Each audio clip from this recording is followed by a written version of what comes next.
All right, welcome everybody. So, one of the biggest questions we get asked is what we've done in our van and why. So, what are the extras we got as opposed to what comes in the standard inclusions? And we just sort of might help you a bit if you're trying to build a van, design one yourself. This is just what we got, and here are our reasons why.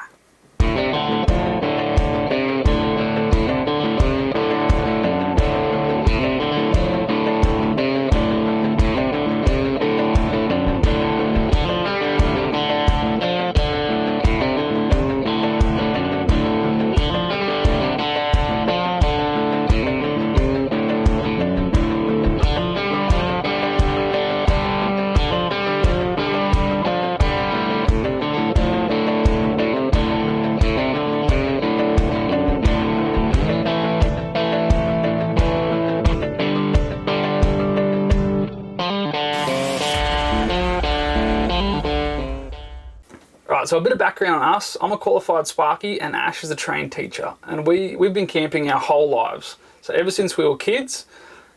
Our families used to camp together actually when we were kids. Yep. And it wasn't like the glamping that we do now. It was your typical camping, no power, nothing. Set up your tents, takes 7 hours to set up, 10 to pack up. Her old man's camp used to take him all day. He'd take one of the kids with him. Me. And we used to call it the Taj Mahal. It was the biggest setup you've ever seen.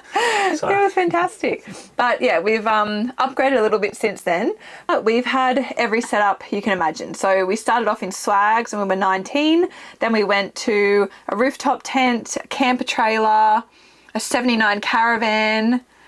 Then a hybrid caravan, and then our 21-foot Kokoda, and then now we're in our 23-foot Titanium. It's a beautiful beast. So we feel like when we were creating this van, we knew exactly what we wanted because we've had everything that you can think of. So yeah, let's get into it. If you go to the Titanium website, you can find all the standard inclusions for the ATX, but we're going to go through all the extra things that we got and why we got them. So starting with the chassis, that's yours. Righto. So first thing we did was we didn't go the gal. We went to the powder coated black. We just liked the look more, and we've talked to a few people and it didn't make any difference like the stone chips or anything like that as opposed to the gal. So it was a bit of looks with this van for us as well as function. So we also went the truss chassis, which was the full flat floor through the van, which gives us a heap of extra storage inside because there's no cutout for the wheels. Plus it makes the van a lot higher so we can get to a lot more places where you couldn't with like an on-road van because it's a lot lower. The next thing was 4.5 tonne as opposed to the normal 3.5 tonne. So living in it full time, we needed a massive amount of payload. She's got so much clothes and gear, it's ridiculous. No, but even myself, I wanted to take tools for work, every bit we needed. So a really good decision, I reckon, to go the 4.5 tonne, and we've got the car that can pull it.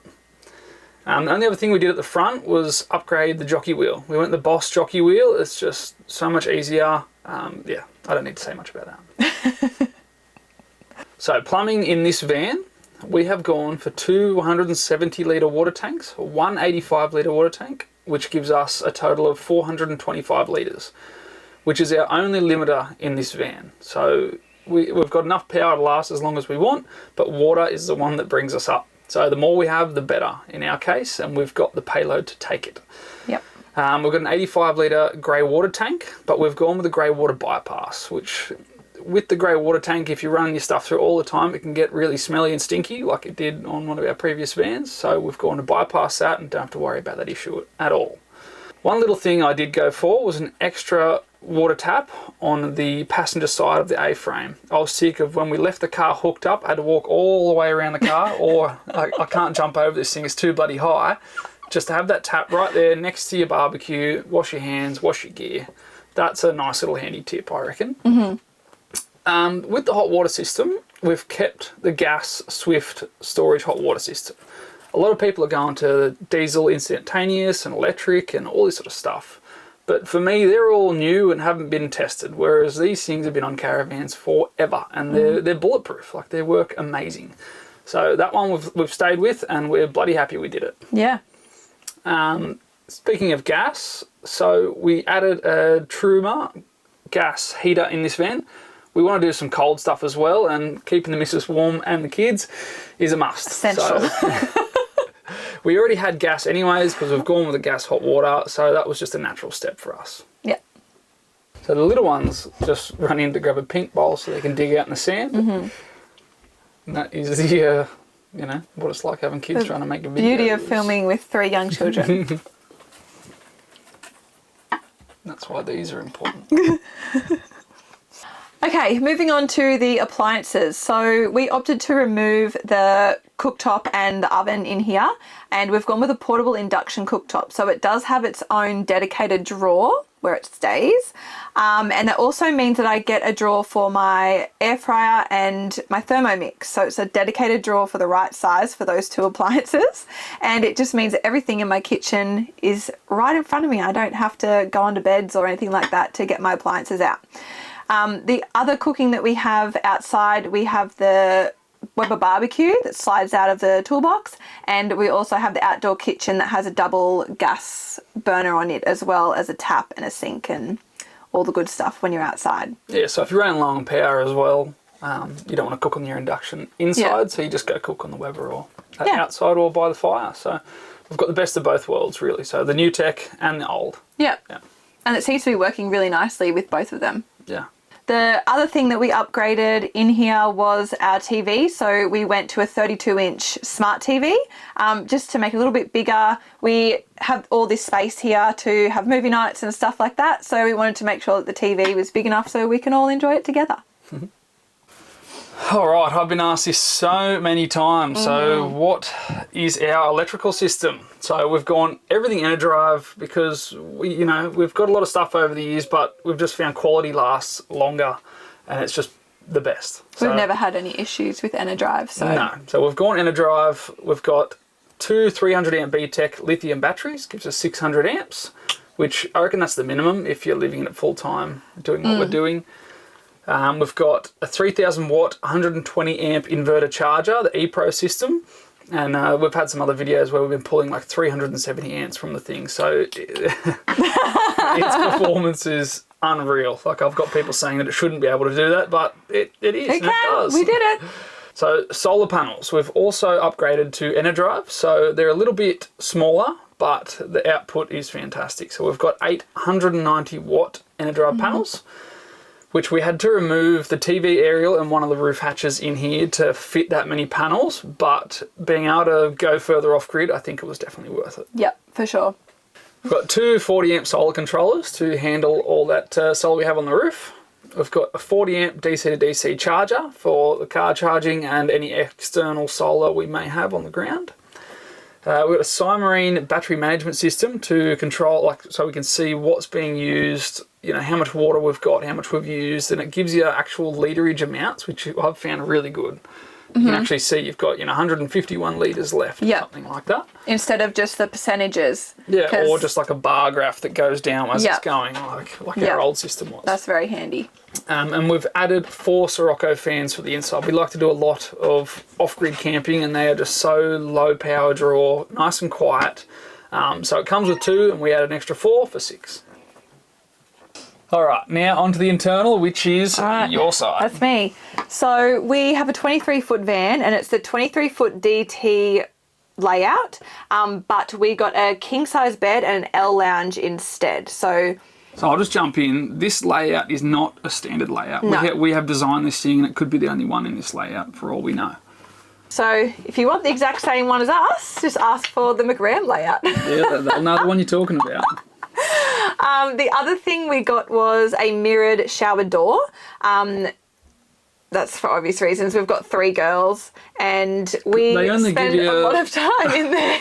Because they only give you a small, medicine cabinet mirror if you don't get a full length one. So obviously the girls like to see the we needed a full length one, and they're not even teenagers yet, but we're already fighting over the mirror space. But anyway, we've got the full length mirror to help. Next thing we got was a pantry next to the fridge, and that is one of my favourite things because I can store all of our food in there, and it leaves all the overhead cupboards free for everything else. So there's 2 different sizes, but we've gone the smaller one, but it's very deceptive how massive. Much you can fit in there. Because it's the full length of the fridge. So it's so deep that I've just put little containers in there to make it easy to get the stuff at the back. But like we're a family of 5 and we would not need a bigger one, I don't reckon. The next thing that we added was a concertina door in between the kids' bunks and this area for obvious reasons. No, absolute must. Absolute must to get some privacy. But next time we would go a cavity slider. Yeah. So we'd make it a cavity slider just because the concertina door it's a little bit flimsy. Concertina door, is that what it's called? I don't know, concertina, I don't know. The slide out door. Anyway, but yeah, we would go a solid door like they get in the bathroom because the dogs and the kids have already derailed it like 50,000 times running past it. So, yeah, but still must for privacy. Now on to the colours. So this one we debated quite a bit, actually.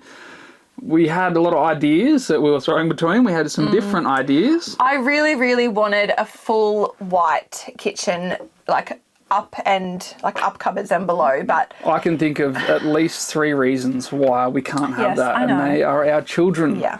So kids put their hands on bloody everything. So, and white, it shows up straight away. We've got a little bit of white over here, and you can see as soon as they touch it, just the whole thing turns dirty. Yeah. So we decided to go with the timber underbench cabinets, and it was the best decision we've ever made. If you have kids and you're looking to design your van, please have a think about that one, because we've had it this whole time. The kids I haven't wiped over them once. We've had it for 2 months. And I'm sure they're filthy. If I clean them, they probably will look different, but they don't look dirty. They look amazing every single day. Hot tip for parents right there. So the colours that we chose, I'll put in the description so that you can see exactly what our options were. But in addition to the timber down the bottom, I did still want to keep it light and airy in here. So I did put the white on the overhead cupboards because the kids can't reach them. So I still get that nice white feel that I wanted, and the backsplash is also white because I just wanted it to still feel light and not too dark. So that's what we did there. And the bench top, we went with like a concrete kind of colour because we wanted to keep like that industrial look that we love in our van as well, to remind us what our home used to be like. The flooring that we chose is the Harlem light grey, and it's not as dark as some of the other grey ones that they have. We did still want it to feel a little bit light, but to be able to cover all of the dirt and the sand and everything that the kids bring through here. Moving on to the external. Up the front, we've swapped over the normal toolbox to the massive gull-wing door premium toolbox. So this thing is awesome. We can fit every bloody thing we want in it. It's got a huge slide which goes both ways, so either door. It already comes with a slide for your Weber. You just bolt it straight in, and heaps of storage for tables, chairs, everything like that. So the more storage, the better. All right, coming down the side, we've got the premium picnic table, which gives you storage in behind and a nice big 1100mm long bench, which I love because I like to be outside. I like to be preparing out there, cooking out there. It just gives me somewhere to do everything I want to do without having to come inside and dirty everything in here and getting shit. In addition to that, that picnic table also has power in there. So it's got like a double power point, and it's also got USB chargers in there as well. Yep. So I also have used that for like a charging station when we're, creating content or whatever. It just is easy to be outside and it's all on charge while we're using it. So very handy. Moving down, so instead of having the normal checker plate sides, we've gone for something called X-Guard, which actually saves a lot of weight. It's so much lighter, and plus it's heaps easier to clean. Added bonus, it also looks better as well. And the last thing, we've gone the premium trim pack, which is mainly just a look thing, which, as we've already said with this van, this was our ultimate. We wanted the best of the best, so it looks bloody good. So that lays out everything that we got extra in addition to the already amazing ATX layout and inclusions. Yep. So we wanted to also go through though what our favourite things are in this caravan. So mine and Tom's are different. So first thing for me is the kitchen size. So the bench is 2.4 metres long, and it's just, it's a breeze to cook in here. It's absolutely amazing. The next thing is also in my kitchen Actually, almost everything that I love is in this kitchen. The bin drawer. Oh, never will be without one again, ever. And my Thermomix drawer / air fryer drawer. Again, just makes my life so much easier and everything is neat and tidy.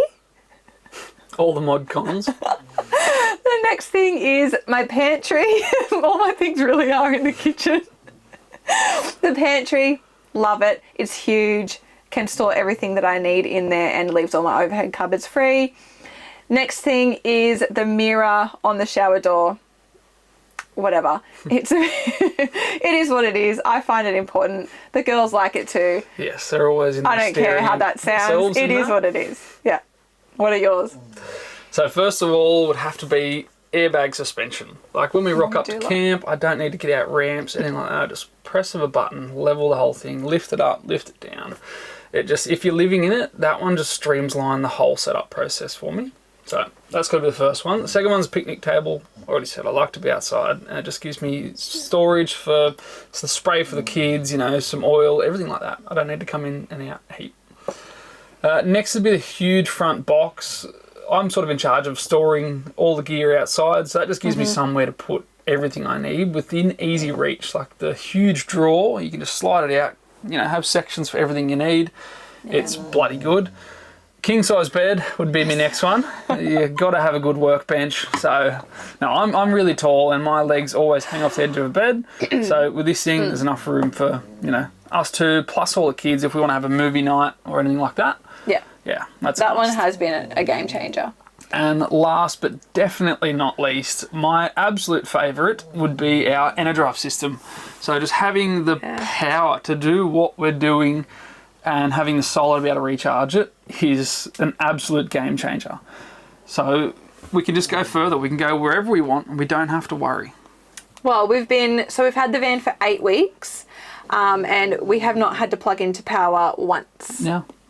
And which is why we're expanding that challenge. We're just seeing how far we can go. How far can we push it going off-grid? So see how far. Awesome. All right, if you have any other questions, please feel free, reach out. You know, if there's any questions